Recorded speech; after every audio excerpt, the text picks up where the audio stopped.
This is the third video on Octave Basics, and the first thing we'll do is clear the screen, CLC. Next we'll learn about find function. So first I'll create a matrix. A is equal to 12, 34, 56, 23, 41, 11, 13, 45, 67 and 14, 1, 2.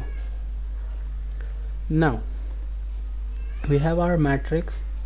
We'll use the find function. Find a greater than let's pick a number 15,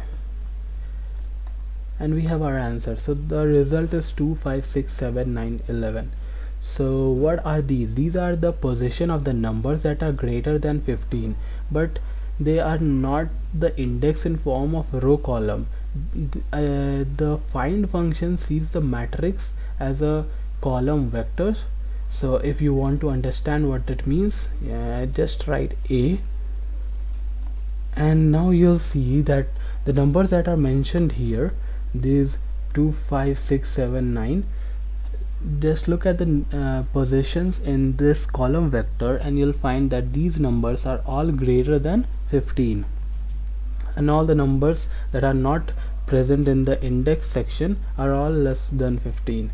Okay, so it works like that for the matrices, but for vectors it is very simple. Like if P is equal to 1, 2, 3, 4, 5 and you want to search find P less than 4, then it will just be 1, 2 and 3.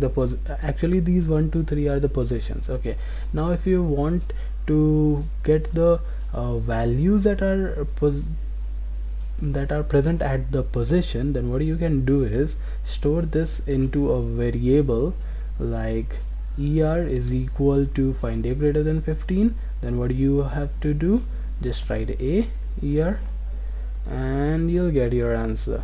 So remember one thing, whenever you have to assign an array or create an array, we use the square brackets, but whenever we have to get the values from an array, we use the parentheses.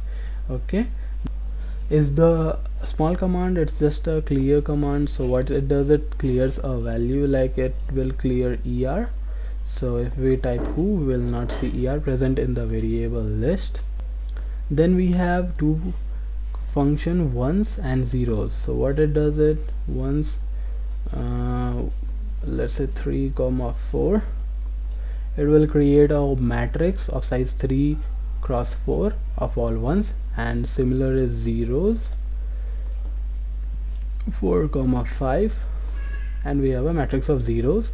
Now if you want to create a square matrix, just write 4 and it will create a 4 by 4 square matrix of ones. Okay, next come the size and the length function. So size function is used to get the number of columns, number of rows. If we run size, let's say a, so what we get is the number of rows 4 and the number of columns 3. You can print a and check. Okay, so if you want only the number of rows, what you are going to do is you are going to write size a comma 1.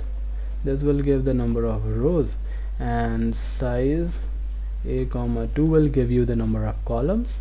Okay, then comes length function. It just gives the longest dimension, the greatest dimension. So if we write length a, it will result in 4, but if the number of columns were greater than the number of rows, then it would return the number of columns.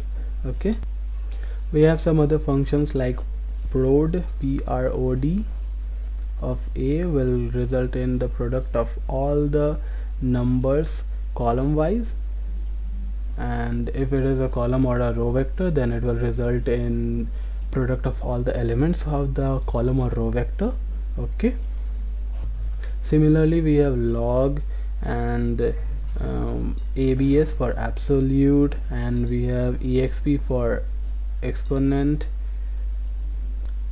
Now if you want to create a row vector or a column vector of let's say even numbers or odd numbers or any vector that contains elements with equal spacing, then what we can do is we can use the syntax, and it is let's say a variable re is equal to start from 2, step by 2, and end at 20. So re will become a row vector of even numbers 2 4 6 8. Okay, similarly, now if you want to get a column vector, just write re transpose and it will be a column vector.